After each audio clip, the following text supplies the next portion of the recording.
ओए अंश बन्डा भयो भन्दै हिँड्छौ अरे गाउँमा दाइ अंश बन्डा भयो भन्दै हिँड्छौ अरे गाउँमा दाइ सुन ओए बुढी आमा कसले पाल्ने टुङ्गो लागो खोइ ए सुन ओए बुढी आमा कसले पाल्ने टुङ्गो लागो खोइ ओए हिजोसम्म पालेकै हो सकिँदैन अब चाहिँ हिजोसम्म पालेकै हो सकिँदैन अब चाहिँ किन ओए कान्छो छोरो प्यारो वञ्चित राखे हुन्छ नि किन ओए कान्छो छोरो प्यारो वञ्चित राखे हुन्छ नि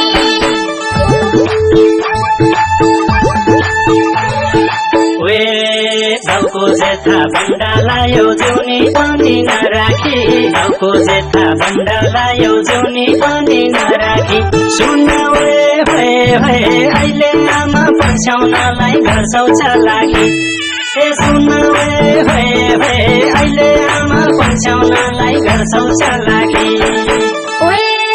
त्यस्तो बुद्धि आउँथ्यो भने किन हुन्थ्यो पछुतो त्यस्तो बुद्धि आउँथ्यो भने किन हुन्थ्यो पछुतो सुन ओए सधैँभरि घरकै लागि सोच्दै दिन्दिनु ए सुन ओए सधैँभरि घरकै लागि सोच्दै दिन्दिनु हे घरका लागि सोचेथ्यौ कि आफ्नै निम्ति हाल्यौ तु घरका लागि सोचेथ्यौ कि आफ्नै निम्ति हाल्यौ तु सुन ओए दुनियाँलाई थाहा छ भाउजू दाइको खाँटीले ए सुन ओए दुनियाँलाई थाहा छ भाउजू दाइको खाँटीले ओए के भने श्री पाजी तैले मेरो गल्ती देखाउन के भने श्री पाजी तैले मेरो गल्ती देखाउन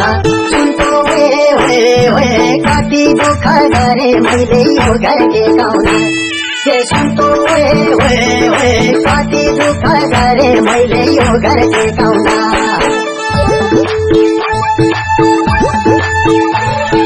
ओए कसका निम्ति के गर्यो म त यति देखेको कसका निम्ति के गर्यो म त यति देखेको सुन ओए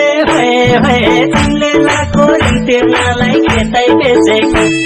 ए सुन ओए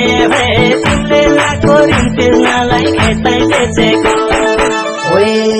मैले किने मैले बेचे नाथे किन कराउँछस् मैले किने मैले बेचे नाथे किन कराउँछस् सुन्तो ओए बाउको जेठा सक्यो भने हल्ला चलाउँछस् के सुन्तो ओए बाउको जेठा सक्यो भने हल्ला चलाउँछस्